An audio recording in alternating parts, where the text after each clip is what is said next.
아이들이 세계적인 사람이 되거나 아이들이 어떤 분야의 재능을 발휘하려면 40시간에 노출되어야 된다라고 하는 속설이 있습니다.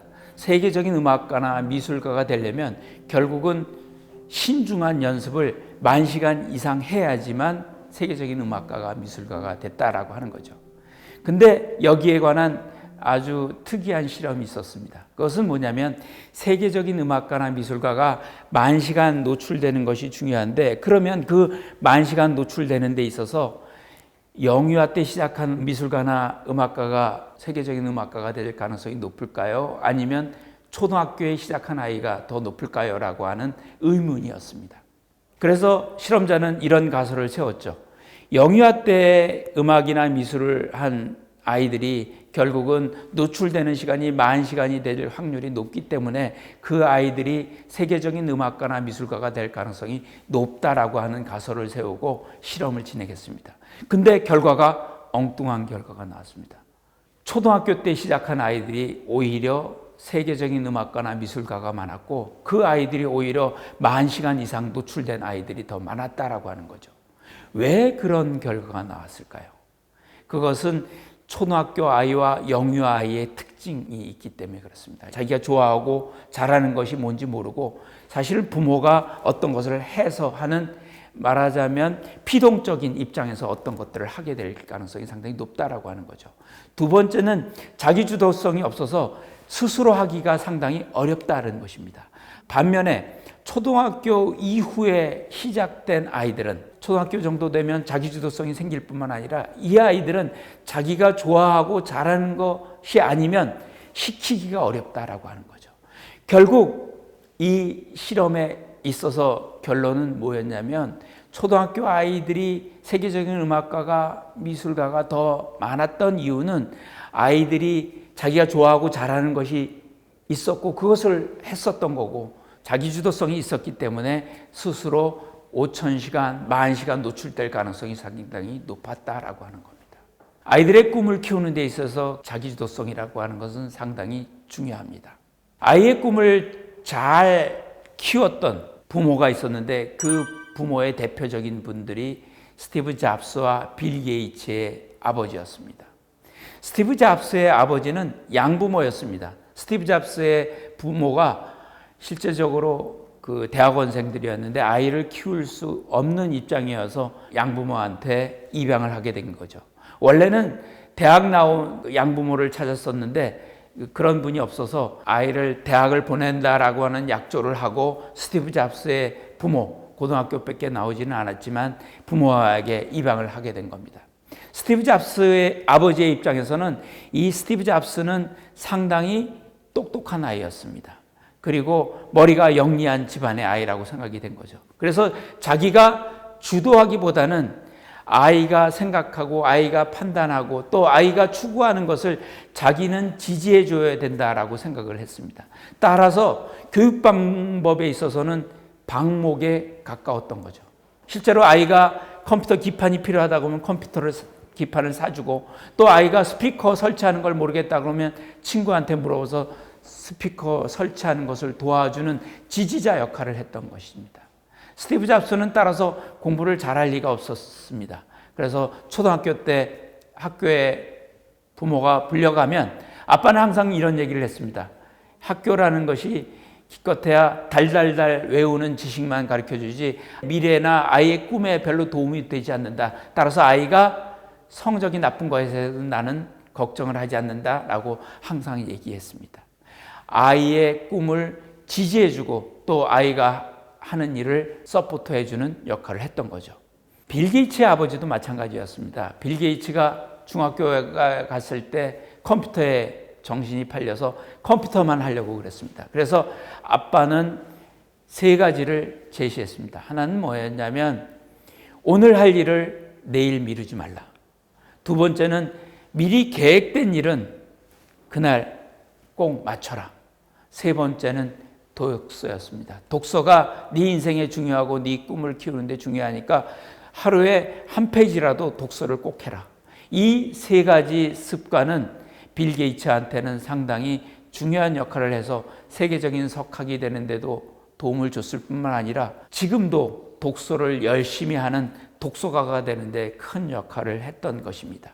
근데 빌 게이츠가 하버드 대학에 들어가서 하버드 대학을 그만둔다고 그랬습니다. 사업을 해야 되는데 지금이 적기여서 하버드 대학을 중퇴하겠다고 그랬죠. 그랬을 때 아빠는 서슴없이 아이의 의견을 들어줬습니다. 하버드 대학 중퇴하는 것을 허락을 했을 뿐만 아니라 사업 자금을 대주기까지 했습니다. 아이의 꿈이 뭔지를 알았기 때문에 그 중요한 하버드 대학을 마치는 것을 갖다가 포기를 했었고, 또 아이의 꿈을 지지해 주기 위해서 필요한 사업 자금까지 되어줄 수 있었던 역할을 했다라고 하는 거죠. 스티브 잡스와 빌 게이츠 아버지의 특징적인 것들을 저는 스파링 파트너 부모라고 생각이 됩니다. 스파링 파트너라는 거 아시죠? 권투 선수가 있을 때 스파링 파트너의 덕목이 있는데 그것은 두 가지입니다. 하나는 권투 선수의 꿈과 스파링 파트너의 꿈이 같다라고 하는 거죠. 말하자면 아빠가 아이의 꿈을 인정해 주는 것이 상당히 중요하다는 겁니다. 두 번째는 스파링 파트너는 링에 올라가는 법이 없습니다. 그 얘기는 뭐냐면 부모가 해결사가 돼서는 안 된다라고 하는 거죠. 지지자가 되어야지만 아이들은 자기주도적으로 자기의 재능을 발휘할 수 있다라고 하는 겁니다. 그러면 아이에게 자기주도성을 주려면 뭐가 필요할까요? 저는 세 가지가 필요하다고 생각합니다. 하나는 자율성이고요. 두 번째는 유능감이고 세 번째는 유대감입니다. 이런 실험이 있습니다. 아이들은 어렸을 때부터 스스로 하는 걸 상당히 좋아해요. 어떤 실험을 했었냐면 모빌을 달아놓고 그 모빌의 끈을 아기의 발에다 달아놓은 실험을 한 적이 있었습니다. 아기가 우연히 발을 움직여 보니까 모빌이 움직였던 거죠. 그러니까 그때부터 아이는 모빌을 끊임없이 움직였습니다. 그러다가 실험자가 이 모빌의 끈을 끊었습니다. 그 이후부터 다리를 움직여도 모빌이 움직이지 않으니까 그 다음부터는 이 아기가 다리를 움직이지 않았다라고 하는 거죠. 말하자면 자기가 한다라고 하는 것이 상당히 중요하다는 거죠. 그런 의미에서는 해결사가 되지 않아야 됩니다. 아빠들은 지지자가 돼야 되는 거죠. 그래서 아빠들이 해야 될 것 중에 하나는 아이의 말을 잘 들어주는 것이 중요하고, 스티브 잡스나 빌 게이츠의 부모처럼 믿는 것이 중요하고요. 또 아이한테 함부로 죄책감이나 모욕감을 주는 것은 바람직하지 않습니다. 또 아이가 어떤 것을 원하는지 파악을 해야 되고요. 필요하면 또 아이와 타협하고 같이 의사결정을 하는 것이 아이들한테 필요합니다. 두 번째는 유능감입니다. 아이들은 자기가 잘하고 좋아하는 것에 대해서는 열심히 하는 경향이 있습니다. 예전에 김병만이 했던 달인이라는 프로그램을 여러분 아실 겁니다. 김병만은 그 이후에 거기에 대한 글을 쓴 적이 있었는데, 달인의 한 5분 동안의 코너를 위해서 일주일 내내, 예를 들어서 계단에 올라가는데 유리컵을 갖다 여러 개 들고선 올라간다든지, 아니면 새총을 쏠 때 정확하게 맞춘다든지 하는 그런 것들을 위해서 반복적인 연습을 했다라고 하는 거죠. 그래서 그런 반복적인 것을 통해서 아이가 유능감을 느끼면 아이들은 자기가 목표하는 것에 대해 열심히 할 수가 있습니다. 저도 그런 경험이 있었는데요. 전에 방송 프로그램을 한 적이 있었는데 그날 100점을 맞은 아이가 있었습니다. 지금도 기억하는데 정이라는 아이가 있었는데, 사실은 그 아이가 수학 실력이 대단한 아이는 아니었습니다. 수학을 좋아하긴 했었죠. 근데 그날따라 수학을 잘하는 다른 아이들은 점수를 못 받고 이 아이만 100점을 맞았던 겁니다. 그래서 선생님이 그런 얘기를 했죠. 오늘 정이가 100점 맞았는데 모르는 거 있으면 정이한테 물어봐 라는 얘기를 했습니다. 그 이후에 우리가 다시 방송 촬영을 갔었는데 그 아이는 그 반에서 수학의 퀸이 돼 있었습니다. 수학만 잘할 뿐만 아니라 영어도 국어도 잘했던 거죠. 그 이유는 뭐였을까요? 사실은 이 아이가 수학을 잘한다고 그러니까 수학을 더 시간을 많이 투여했을 뿐만 아니라 친구들이 물어보면 대답을 해야 되니까 더 꼼꼼하게 공부를 했던 거죠.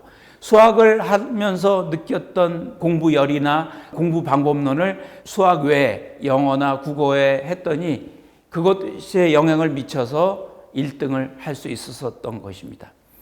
이 얘기는 뭐냐면 그 아이가 유능감을 느끼면 그 아이는 거기에 전념하게 되고 또 그것에 시간을 투여하게 되면 그 능력을 가지고 다른 것들도 다 잘할 수 있는 아이가 될 수 있다라고 하는 거죠. 그런 의미에서 아이한테 그런 유능감을 갖게 하는 것은 상당히 중요합니다. 그런데 그 유능감을 갖게 하는 것은 외적 보상보다는 내적 보상이 상당히 중요합니다. 자기가 잘한다라고 하는 유능감, 이것은 외적 보상으로 해결이 되지 않는 거죠. 우리가 보통 외적 보상을 해주면 아이들이 잘할 거라고 생각하지만 그 외적 보상에는 함정이 있습니다. 예전에 이런 실험을 한 적이 있었습니다. 아이들이 유치원 방에다가 블럭이라든지 공룡이라든지 색찰흙을 놓고선 아이들한테 놀게 했어요. 그 다음에 두 그룹으로 나눴죠. 한 그룹은 보상을 했습니다. 너 이렇게 이거 가지고 잘 놀았으니까 선물을 줬던 거죠. 한 그룹한테는 보상을 하지 않았습니다. 그 이후에 시간이 지나서 다시 똑같은 블럭과 공룡 모양과 찰흙 가지고 노는 공간을 마련해 줬습니다. 그랬더니 어떤 결과가 나왔을까요? 보상을 받았던 아이들은 그것을 가지고 놀지 않았습니다. 반면에 보상을 받지 않았던 아이들은 그것을 갖고 놀았다는 거죠. 그 얘기는 뭐냐면 외적 보상이 오히려 아이들한테는 자기가 좋아하고 잘하는 것을 추구하는데 방해가 될 수 있다라고 하는 것입니다. 그런 의미에서는 우리가 아이들한테 보상을 할 때 그것이 당근이 됐건 채찍이 됐건 간에 그것을 줄 때 좀 조심할 필요가 있다라고 하는 것이죠. 예를 들어서 아이들한테 보상을 할 때는 물질적인 거나 당장의 어떤 것을 아이 개인한테 도움이 되는 것보다는 예를 들어서 가족이 같이 식사를 한다든지 가족이 같이 논다든지 아니면 보드게임을 같이 한다든지와 같은 같이 하는 것들을 통해서 보상을 주는 것이 상당히 중요합니다. 그리고 하는 것 자체, 공부하는 것 자체, 놀이하는 것 자체, 과제를 하는 것 자체에 대해서 그것을 중요시하는 것이 상당히 중요하죠. 그리고 꼭 해야 되는 것은 예를 들어서 유치원에 간다든지 학교에 간다든지 독서를 한다든지 꼭 필요한 일은 그것이 보상이 있건 없건 하게 하는 것이 아이들한테는 유능감을 가지고 자기 스스로 하게끔 하는데 상당히 중요한 의미가 있습니다. 세 번째는 유대감입니다. 매슬로우의 욕구의 법칙에 의하면 물론 인간은 생리적인 욕구나 안전의 욕구나 혹은 다른 사람들의 애정의 욕구 이런 것들이 필요합니다. 하지만 그 욕구는 사실은 외적인 것에 의해서 보상이 되는 거긴 하지만 내적 보상을 그 다음부터는 찾게 된다라고 하는 거죠. 그래서 자기 실현이라든지 아니면 다른 사람이 자기를 존경하거나 칭찬하고 평판이나 이런 것들에 대해서 관심을 갖게 되고서 그것을 위해서 아이들이 추구를 한다라고 하는 겁니다. 그런 의미에서 유대감이라고 하는 것은 상당히 중요하다는 거죠. 자기 스스로의 평가도 중요하지만 주위에서 친구들이 혹은 부모가 선생님들이 평가하는 것이 상당히 중요하다라고 하는 겁니다. 예전에 이런 실험이 있습니다. 두 아이가 있었는데 쌍둥이 아이였습니다. 부모가 이 아이들한테 너희들이 일기를 잘 쓰면 선글라스를 사주기로 했습니다. 근데 일기를 잘 써서 선글라스를 사줬어요. 선글라스를 사주고 난 뒤에 만족지연 능력이라고 하는 그런 검사를 했더니 머시멜로우라는 실험이 있죠. 그것은 뭐냐면 머시멜로우를 앞에다 놔두고 5분 동안 있으면 머시멜로우를 2개를 주고요. 5분 동안 참지 않고 그대로 먹으면 이제 머시멜로우를 추가로 안 주는 그런 실험을 했었는데 이 아이들이 오랫동안이나 그 머시멜로우 실험을 갖다가 할 수 있었다라고 하는 거죠. 그 의미는 뭐냐면 아이들한테는 어떤 욕구가 있더라도 부모가 신뢰를 주고 아빠가 아이하고 신뢰적인 관계, 아이가 객관적으로 아빠가 인정하는 관계일 경우에 아이들은 그 신뢰를 믿고 당장의 욕구나 당장의 욕심을 지연시킬 수 있다라고 하는 거죠. 나중을 위해서 기다릴 수 있다라고 하는 겁니다. 그런 의미에서 우리 아이들한테 신뢰를 주는 것은 상당히 중요합니다. 신뢰를 주는 대표적인 것들은 우선 아이 편이 돼 주는 것이죠. 우리 아이들이 어떤 일을 했을 때 우선적으로 부모가 아이 편이 되는 거죠. 다른 사람이 뭐라고 그러든 우리 아이가 잘하는 거고 또 나는 네 편이다. 그리고 네 생각을 지지한다라고 하는 것이 상당히 중요합니다. 두 번째는 아이의 말을 경청하는 것이 중요하죠. 아이가 어떤 얘기를 했을 때 그것을 잘 들어주고 그것을 이해해주고 공감해주는 것은 상당히 필요합니다. 세 번째, 아이한테 나는 할 수 있다. 난 잘해. 나 이거 자신 있어. 라고 하는 자기 예언적인 습관화 같은 것들이 필요합니다. 예를 들어서 어떤 일이 있을 때 난 할 수 있어. 그리고 어떤 일을 하더라도 받아들이는 이런 것들을 아이들한테 키워주면 아이들은 아빠와의 신뢰 그리고 자존감이 높아질 수가 있다라고 하는 겁니다. 아이들한테 감정 조절하는 것을 키워줘야 된다는 거죠. 결국 만족지연 능력이다라고 하는 것은 미래를 위해서 어떤 것을 갖다가 참는다라고 하는 것은 감정에 휘둘리지 말아야 되는 거죠. 그래서 어떤 일이 있을 때 화를 내거나 짜증을 부리거나 이럴 상황이 있을 때 좀 기다렸다가 대개 이제 감정이라고 하는 건 90초간 머물기 때문에요. 그것이 지나갈 동안 기다리는 그런 것도 배우고 또 3번 숨 쉬고 또 다른 생각을 하고 이런 것들을 키워주는 것이 아이들한테는 상당히 중요한 의미가 있습니다. 긍정적인 그런 구체적인 특징을 키워주는 것이 필요합니다. 유대감을 위해서는 아이들한테 다른 사람을 긍정적으로 보는 것이 중요한데요. 그 세상을 긍정적인 보려면 사실은 다른 사람이 이 아이에 대해서 긍정적인 것을 가져야 됩니다. 예를 들어서 어떤 부모가 아이한테 배꼽 인사하는 것을 가르쳐 줬다고 봅시다. 아이들한테 배꼽 인사를 하게 되면 저는 뭐라 그럴까요? 우선은 밝은 미소로 아이한테 칭찬을 하게 될 겁니다. 그러면 아이는 그 배꼽 인사라고 하는 습관 때문에 자기의 자존감이 생기고 다른 사람이 자기를 긍정적으로 본다라고 하는 것이 생기고 그것이 결국은 세상을 긍정적으로 바라보게 된다라고 하는 겁니다. 따라서 우리 아이들이 자기의 꿈을 피울치고 또 자기의 좋아하고 잘하는 걸 잘하면서 지속하려면 결국 우리 아이들한테는 자기 주도성을 키워줘야 되고 자기 스스로 하고 또 자기가 잘한다고 생각을 하고 그리고 다른 사람의 지지 이것을 통해서 우리 아이들은 자기 꿈을 키워나갈 수 있다라고 생각이 됩니다. 그런 위해서는 우리 아빠는 아이 꿈을 지지하고 또 해결사가 아니라 지지자로서 아이를 대한다고 그러면 우리가 스파링 파트너로서의 아빠는 우리 아이들이 꿈을 키우고 재능을 키우는데 중요한 역할을 할 것이라고 생각합니다. 감사합니다.